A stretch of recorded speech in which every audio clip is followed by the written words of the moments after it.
ఒక ఊరిలో నీరు మోసే పనివాడు ఒకడు ఉండేవాడు. అతను 2 కుండలను కట్టెకు కట్టి కొంత దూరంలో ఉన్న చెరువు నుంచి తన యజమాని ఇంటికి నీళ్లు మోసుకు వచ్చేవాడు. ఆ 2 కుండలో ఒకటి పగిలి నీరు కారిపోతుంటే మరొకటి ఒక్క చుక్క నీరు కారిపోకుండా ఉంది. చాలా దూరంగా ఉన్న యజమాని ఇంటికి 2 కుండల్లో నీళ్లు తీసుకుని వచ్చేసరికి కొద్దిగా పగిలిన కుండలో ఎప్పుడూ సగం నీరే మిగిలేది. ఎన్నో నెలలుగా ఇలాగే కేవలం 1.5 కుండల నీరే యజమాని ఇంటికి వచ్చేది. నిండా నీరు మోస్తున్నానని ఆ రెండిటిలో మంచి కుండ గర్వంతో పొంగిపోయేది. చూడు చూడు, నేను సంపూర్ణ ఆరోగ్యంగా ఉన్నాను. నీవు అనారోగ్యంతో మంచాన పడ్డావు. నీవు నాకు జోడీనే కావు. నీలాంటి వాళ్లను యజమాని మాత్రం ఎంతకాలం భరిస్తాడు? తొందరలోనే నీవు మట్టిలో కలిసిపోతావు అని తరచూ వెక్కిరించేది.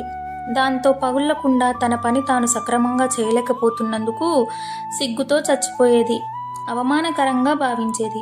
ఒకరోజు పగుళ్లగలకుండా పనివాడితో, నేను అవమానకరంగా భావిస్తున్నాను, నన్ను క్షమించు అంది. నువ్వెందుకు అవమానకరంగా భావిస్తున్నావు అని అడిగాడు పనివాడు. ఇన్ని రోజులు నేను సగం నీరే మోయగలుగుతున్నాను.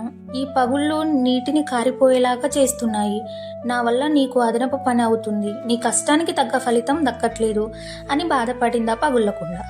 దాని బాధను అర్థం చేసుకున్న పనివాడు, బాధపడకు, ఈరోజు చెరువు నుండి యజమాని ఇంటికి వచ్చేటప్పుడు దారి వెంట ఉన్న అందమైన పుష్పాలను చూడు అన్నాడు. కుతూహలంగా పగుళ్లకుండా ఆ రోడ్డు వెంట ఉన్న అందమైన పుష్పాలను చూసి సంతోషించింది. పనివాడు ఆ కుండతో, కేవలం నీ వైపే అందమైన పుష్పాలు ఉన్నాయి, మరో కుండ వైపు లేవు. అది నువ్వు గమనించావా? ఎప్పుడూ నిన్నే ఆ అందమైన పూల మొక్కల వైపు ఉండేలా ఎందుకు చేస్తున్నానో తెలుసా? నీ నుంచి కారిపోయే నీటిని వాటికి అందేలా చేస్తాను. అందుకే నువ్వు వాటికి నీరు పోస్తున్నావని అన్నమాట. నీవు పగుళ్లతో లేకపోతే యజమాని ఇంట్లో కలకలలాడే పుష్పాలు, అందమైన అలంకరణలు ఉండేవే కావు అన్నాడు. పగుళ్లకుండా తన పొరపాటును మన్నించమని పనివాడిని కోరింది.